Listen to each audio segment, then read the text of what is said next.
Hey, Emmaus, Mason here. And hey, it's another week of our Emmaus Devos. We've got some cool stuff coming for you this week. We're actually going to be having some students that are going to be leading us through some Devos through the book of Philippians. So if you want to get a head start reading Philippians this week. It's only 4 chapters, pretty short as well. So you can do, one a day and then read one again, whatever you want to do. But today I'm going to bring you kind of just a little bonus Devo outside of Philippians. And it actually comes from Bob Goff's devotional that I've talked about last Wednesday during my message. So let me read it to you and then we'll talk. It says this in Matthew 1:23. The virgin will conceive and give birth to a son, and they will call him Emmanuel, which means God with us. Bob Goff says, when I turned 17, I decided to drop out of high school and head to Yosemite for a life in the mountains. I didn't have a job or a particular plan in mind, but I had a 1971 Volkswagen Bug and a tank full of gas. On my own, out of town, I stopped by my friend Randy's house to say goodbye. He'd been a young life leader, and I wanted to thank him for looking out for me through the years. Much to my surprise, Randy asked if he could go with me to Yosemite. On the road, Randy didn't say anything about sticking it out until I finished high school. He didn't tell me what a bad idea it was to drop out or tell me that I would need a stable income to make rent, and that finishing high school would probably help him with that. He just kept saying he was, quote, with me, no matter what I did.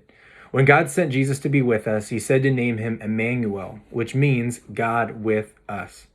I had gone to every store and pancake house in Yosemite Valley at least twice looking for a job, and no one was hiring. After a few nights camping, I had run out of money. What I thought was going to be the rest of my life turned into a 3-day camping trip with a lot of disappointment. I told Randy I might as well head back to finish high school. Do you know what he told me? Simply this: I'm with you. Randy figured out something a lot of us are still trying to get a handle on. Throughout our entire trip to Yosemite, Randy told me who I was instead of telling me what I should want. He told me I was his friend and he was with me. These days, when I'm trying to figure out how to help someone in need, I think of Randy's example. He was content to be with me rather than busying himself trying to educate me or change me. And it says, who is someone you can just be with today?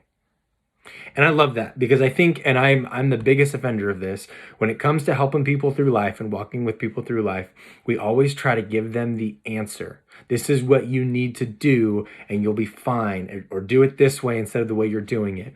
Instead of just being Jesus in their lives, just being with them. How can you be with someone today or this week or through this quarantine instead of trying to fix them, but just be with them and love them like Jesus would? Hope that lands at home for you guys today. Hope you guys are doing well, and we'll see you later this week. Take care.